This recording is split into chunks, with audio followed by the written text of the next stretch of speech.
Olá pessoal, bem-vindos ao nosso giro semanal sobre o mercado financeiro. Semana extremamente tensa, principalmente devido ao confronto entre Israel e Irã se intensificando cada vez mais ao longo da semana, com ambos os países trocando ataques ao longo dos últimos dias. O que aliviou um pouco as tensões é que estão ocorrendo negociações sobre o programa nuclear iraniano. Essas negociações acontecem em Genebra, na Suíça, com diplomatas do Irã e também do bloco da zona do euro. Também o fato de a Casa Branca ter divulgado uma nota em que afirma que o presidente Donald Trump vai decidir só em 2 semanas se os Estados Unidos vai ou não entrar no confronto, também acabou aliviando um pouco as tensões, dando mais tempo para as negociações de paz. Mesmo assim, o petróleo teve mais uma semana pressionado, com alta de 4,27%, com barril Brent, referência para a Petrobras, encerrando a semana cotado aos $77,27.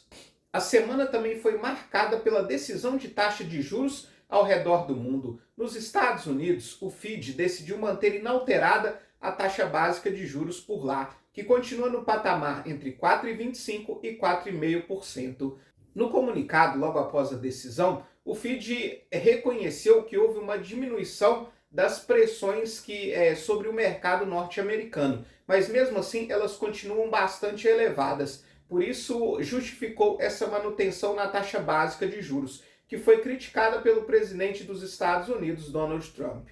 Aqui no Brasil, o nosso Copom decidiu por mais um ajuste de 0,25 ponto percentual na nossa taxa básica de juros. E agora a nossa taxa Selic está em 15% ao ano. O Copom justificou essa decisão devido às tensões geopolíticas globais, pressões do mercado externo e também devido às pressões internas, principalmente em relação ao panorama fiscal.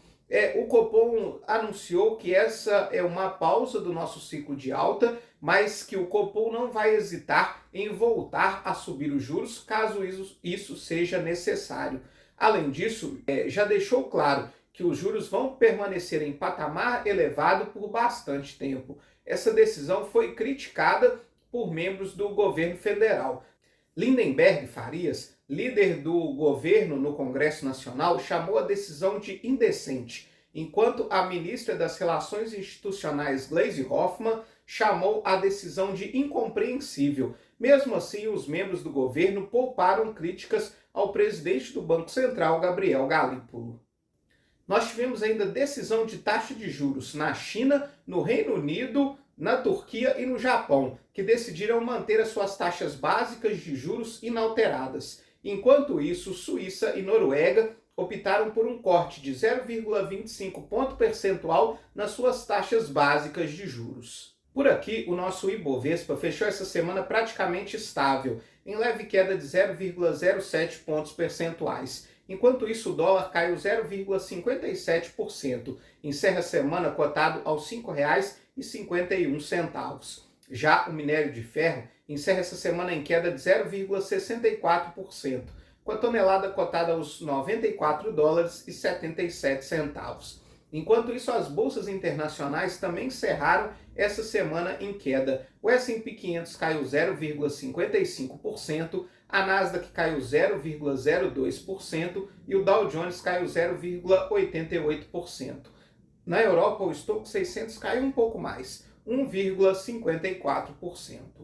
Essa nova alta na nossa taxa Selic acabou fazendo com que os juros futuros subissem. O DI para janeiro de 2026 encerra essa semana em alta de 0,12 pontos percentuais, cotado a 14,96%.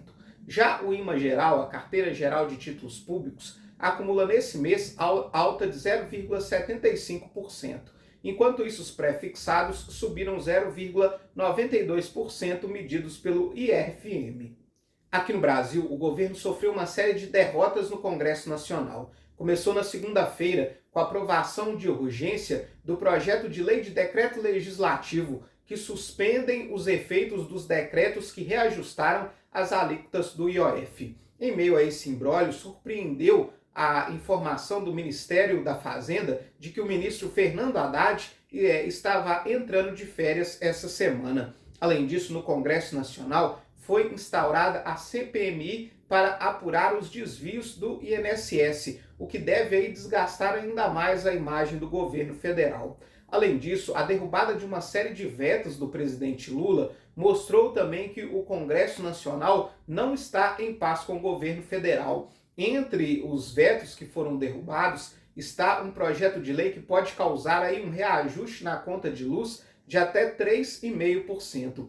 Além disso, foi derrubado o veto do presidente Lula a pensão vitalícia para as crianças atingidas pelo Zika vírus. E também o artigo da reforma tributária que instituía tributação sobre os fundos imobiliários e os fundos do agronegócio também foi derrubado, garantindo a isenção de imposto para esse tipo de investimento. Para a semana que vem, nós temos a divulgação do PIB dos Estados Unidos e também do PCA, que é a inflação de consumo, que o FED usa para balizar a sua taxa básica de juros. Aqui no Brasil saem a ata do Copom, a prévia da nossa inflação oficial, o IPCA 15 e também os dados do desemprego. E a gente segue acompanhando as tensões no Oriente Médio com o confronto entre Israel e o Irã. Muito obrigado e até a próxima semana.